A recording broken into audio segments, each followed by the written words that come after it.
What's up, everybody? It's Josh here, back with another Kansas City Chiefs related video, and today I wanted to talk about the release of Damien Williams. So I just got home like a few minutes ago. I had work today, and right before I went to work, the news came out that the Kansas City Chiefs have cut running back Damien Williams, and I've got a lot of thoughts about this. I just want to start off with I don't think that the cap space saved in this move justifies cutting Damien, because the player that Damien is, I feel like he was an asset for this team, and I think they should have kept him. But a lot of that has to do with my emotional attachment to Damien Williams, because the reality is that the money that they saved here, if they're using this as an actual contribution to maybe go out and get Trent Williams or another big free agent, then cool, I'm all for it. Because guess what? As much as I love Damien, running backs are the most replaceable position in football, and that doesn't change for Damien Williams. But I do just want to talk about a little bit the legacy that Damien Williams had here in Kansas City, because this is a big move. This is a huge loss for the Kansas City Chiefs. Let's not pretend like it's not. Like, I get it. They have Clyde Edwards-Helaire. We'll get into it. I'll get into that a little bit later. But look, Damien Williams, this is a guy that stepped up in 2018 when Kareem Hunt was released and Spencer Ware went down, and ended up giving the rushing offense a higher yards per carry than it had with Kareem Hunt. He was that good. He was explosive. Back when the Chiefs had a good run-blocking offensive line, you got to remember, Damien Williams actually outperformed Kareem Hunt. Yeah, small sample size, was towards the end of the year, but he did statistically. He had more yards per carry against the stacked box. He had a better first down touchdown percentage. He had better numbers. Like, I'm not saying he's better than Kareem Hunt. I would take Kareem Hunt back in a heartbeat if you offered him, but Damien Williams is a really, really good player. And then there was 2019. The team signed LaShawn McCoy. There was doubts about Damien Williams. He struggled the first half of the year with lower body injuries, hamstring injuries. Then he surged all the way back before the end of the year. He had that big 90-yard touchdown run against the Vikings. He had another big 84-yard run against the Chargers to cap off the year. And then he just exploded in the playoffs. And, I'm pretty sure he had that first touchdown in the Texans' comeback.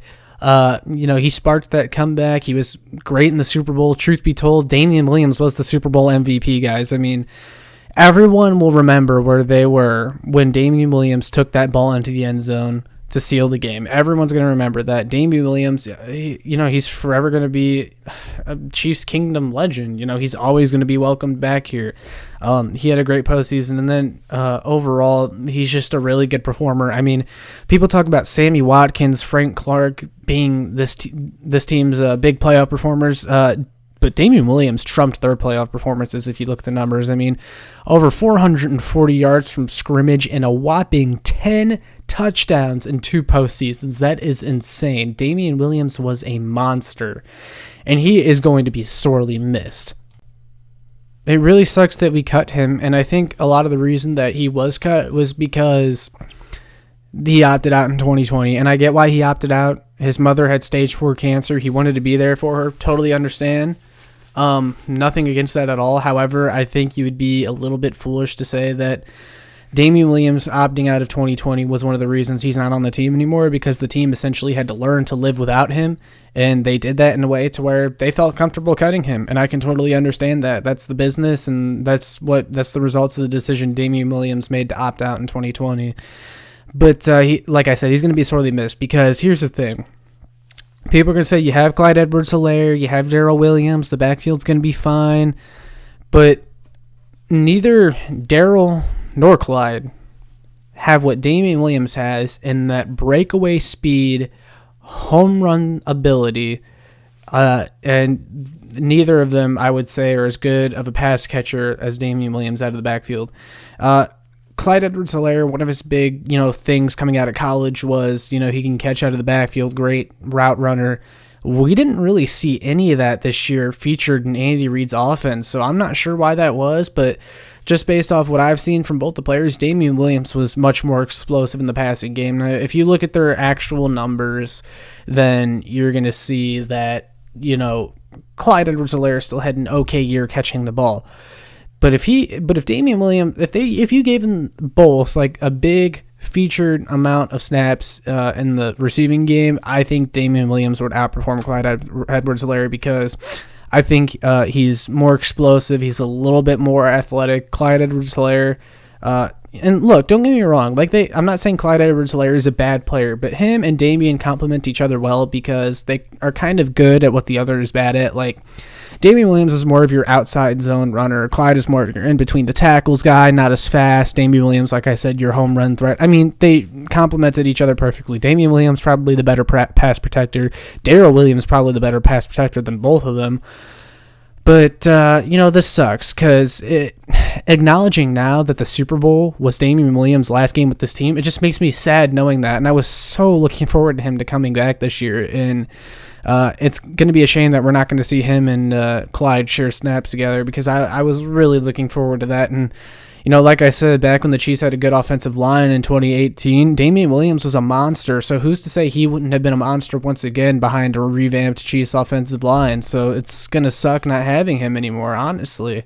And, now that he is gone, like I said, they have the cap space to use now, and who knows what. We'll see what that turns into. But this is a chance now for Darrell Williams to really have a bigger role in the offense. And Darwin Thompson, who a lot of people chalked up as a for-sure cut candidate before the season, well, right now he's your third running back on the roster, and that's about the number that the Chiefs carry, 3 to 4 running backs. And they're not cutting Darwin anymore unless something happens in the draft or they pick up a UDFA or maybe just another solid free agent. I'm not sure. But, yeah, I mean, Darwin, this is, that Week 17 game against the Chargers, we had 100 yards from scrimmage. That might have just given him a little bit of hope within the coaching staff to where they're, banking on him being the third running back in the rotation now. So we'll see what happens there. But, yeah, Damien Williams, I'm not a huge fan of this move, but when you look at the money saved and considering running back is a very replaceable position, it makes sense. But I'm still upset just because I have an emotional attachment to Damien Williams, and quite frankly, he's been one of my favorite players on the Chiefs over the past few years. I mean, the guy's an absolute warrior. I love him, and Damien, you're always going to be welcome in Chiefs Kingdom, man. We all appreciate your contributions. I hope you stick around in some capacity. I don't know. We'll see. Another team's probably going to pick him up, and it's going to suck because he's a really good player, and whoever gets him, you're getting a damn good player and a damn good teammate too. So, Damien Williams, thank you for your time in Kansas City. Sucks to see you go, but I understand it, man. That's all I got for today, guys. Just wanted to make a quick video with my thoughts on the situation, but yeah, I'm sure there will be more free agency news soon for me to talk about, and I'll make a video on that. But that's all I got for today. Make sure you check out www.showmefootball.com, and make sure you check out my work on arrowheadaddict.com. That's all I got for today, guys. Peace.